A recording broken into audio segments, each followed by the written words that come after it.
Naam, bwana wadada mpaka Mombasa huko, ujumbe bwana umewafikia. Issue ambayo inaendelea sasa hivi hapa Dar es Salaam ni kwamba wanaifuatilia kwa karibu kabisa. Unaambiwa kwamba sasa hivi mchawi bando, kila mtu yuko mitandaoni kufuatilia sekeseke zahma ambayo inaendelea kati ya bibie Zuchu na Rita ambaye alikuwa mchepuko wa Diamond Platnumz. So, kwa mujibu wa situation inavyoendelea bwana, kuna huyu bidada huaga anazungumzaga sana huko TikTok, na this time around of course amezungumza tena kuhusiana na hiki ambacho kinaendelea kwamba bibie Zuchu alivyoanzisha ugomvi na Rita.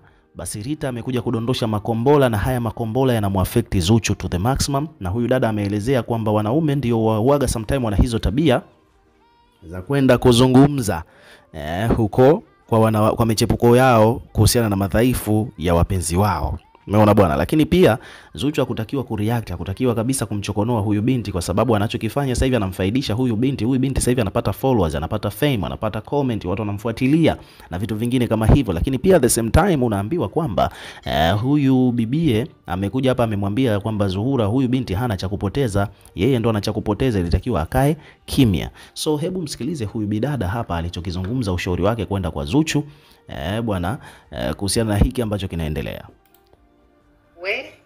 Zuchu ni wa kuambiwa kwamba panti zako ziko na ukoko. Na amezungumzia issue ya vitu ambavyo Rita amevizungumza, akiwa anasema kwamba nadhani utakuwa unaelewa kwamba huyu Rita alisema kwamba Zuchu ni mchafu, labda ana ugonjwa wa kujikuna na vitu vingine kama hivyo. Kwa hiyo haya yote ni kwamba huyu mama ameyazungumza hapa. Hebu endelea kumsikiliza. Ya kwamba una ukurutu wa jikuna. Zuchu wewe wa kuambiwa badilishi mashiti jamani, mtoto wa Kizanzibar. Lakini katika makosa makubwa ambayo tunayafanya, tukiwapata wanaume zetu wamechiti na wanawake, badala tugombane na wanaume zetu tunaenda kugombana na wanawake. Au makosa makubwa sana. Mwanamke hana matatizo, yule dada amefatwa, na wanaume wako na tabia, wakimfuata mtu wanakuponda wewe. Unaambiwa wewe kwa kitanda hujui kitu, unaambiwa wewe gogo, unaambiwa wewe una ukurutu, unaambiwa wewe uchezi, unaambiwa upewe mastaili. Yaani ili mradi amridhishe yule mwanamke ndo ampe mastaili yake yote. Hao ndio wanaume.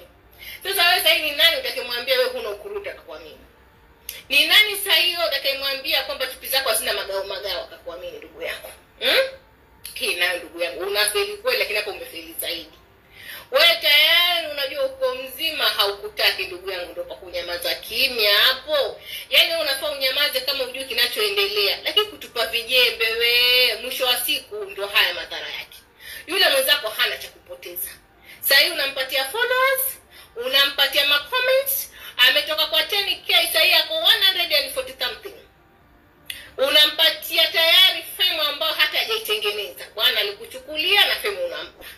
Wewe hapo ndugu yangu, badala ugangane na huyo bwana basi akuoe, akateawa mbea at least akuondole hili jazba. Mwambie nioe mwenzangu. At least ya watu wateka heka, wewe uko hapo tu sijakunyima kodi. Zuchu ni wa kuambiwa kwamba panti zako ziko na ukoko.